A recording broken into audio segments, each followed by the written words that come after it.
नमस्कार दोस्तों, आपका हमारे यूट्यूब चैनल पर स्वागत है। दोस्तों, आज का जो हमारा क्वेश्चन है वह है R.H. व्हिटेकर द्वारा प्रस्तुत 5 जगत वर्गीकरण को समझाइए। तो आइए चलो देखते हैं R.H. व्हिटेकर द्वारा प्रस्तुत 5 जगत वर्गीकरण। सन 1969 ईस्वी में व्हिटेकर द्वारा प्रस्तुत 5 जगत वर्गीकरण में सभी जीवों को निम्नलिखित 5 जगत में वर्गीकृत किया है। ठीक है दोस्तों, जो पृथ्वी पर उपस्थित जीव है, ठीक है, जीवों की संख्या कैसी है? असंख्य है।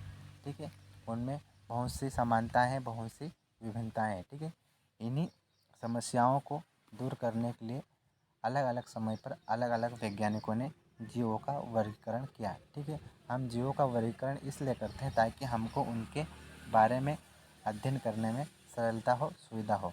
तो उसी तरह से एक साइंटिस्ट थे R.H. व्हिटेकर। ठीक है, उन्होंने पृथ्वी पर उपस्थित जीवों को वर्गीकृत करने के लिए 5 जगतों का निर्माण किया। तो आइए अब हम देखते हैं उन 5 जगतों के बारे में। पहला हमें याद रखना है मोनेरा जगत, दूसरा है प्रोटिस्टा जगत, तीसरा है फंगी यानी कवक जगत, चौथा है पादप जगत और 5वें नंबर पे है जंतु जगत यानी एनिमल किंगडम। अब हम देखेंगे कि जो 5 जगत हैं, इन 5 जगत में किस तरह से किन किन जीवों को रखा है। तो आइए चलते हैं अगली स्लाइड पे। सबसे पहला जगत है मोनेरा जगत, किंगडम मोनेरा। अब हम देखेंगे कि जो मोनेरा जगत है, इस मोनेरा जगत में किस तरह से किन जीवों को रखा है। इस जगत में प्रोकैरियोटिक जीव अर्थात जीवाणु, साइनोबैक्टीरिया और आर्कीबैक्टीरिया शामिल है। जो मोनेरा जगत है, इसके अंतर्गत जिनकी कोशिकाएं प्रोकैरियोटिक है। ठीक है, जीव तो कैसे रहेंगे? एक कोशिकी, लेकिन उनके अंदर कोशिका कैसी होगी? प्रोकैरियोटिक कोशिका। ऐसे जीवों को रखा जाता है मोनेरा जगत के अंतर्गत, जिसमें आता है जीवाणु, साइनोबैक्टीरिया और आर्कीबैक्टीरिया। ठीक है, दूसरा है प्रोटिस्टा जगत। इस जगत में एक कोशिकीय यूकैरियोटिक जीव शामिल है।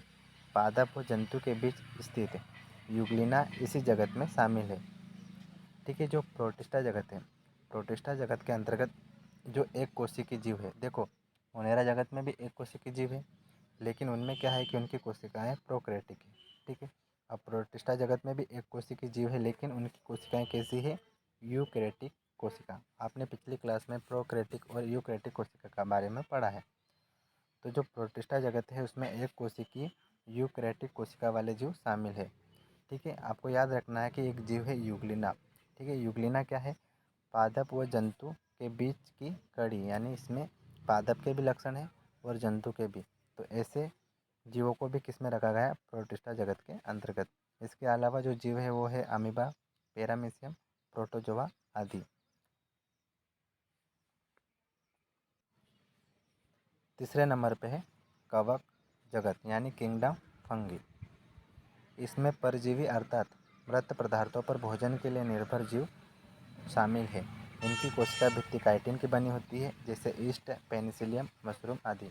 यानी जो कवक जगत है, जो फंगी किंगडम है, इसके अंतर्गत परजीवी जीवों को रखा गया है। यानी ऐसे जीव जो अपना जीवन दूसरे जीवों के ऊपर व्यतीत करते हैं। ठीक है, या फिर हम कह सकते हैं कि जो मृत पदार्थों पर भोजन के लिए निर्भर होते हैं, ऐसे जीवों को रखा जाता है कवक जगत के अंतर्गत, जिसमें ईस्ट, पेनिसिलियम, मशरूम आदि आते हैं। चौथा जगत है पादप जगत, किंगडम ऑफ प्लांट। इस जगत में शैवाल व बहुकोशिकीय हरे पौधे शामिल हैं। यानी जो पादप जगत है, इसके अंतर्गत शैवाल आते हैं और जो बहुकोशिकीय विशाल वृक्ष हमें देखने को मिलते हैं। ठीक है, आसपास के जितने पेड़ पौधे हमें देखने को मिलते हैं, ये सभी शामिल है पादप जगत के अंतर्गत। और पाँचवें नंबर पे है जंतु जगत, किंगडम एनिमल। इसमें भी सभी बहुकोशिकीय जंतु शामिल है। इसे मेटाजोआ भी कहा जाता है। ठीक है, जो जंतु जगत है, इसमें भी बहुकोशिकीय जीव आते हैं जो कि जंतु है।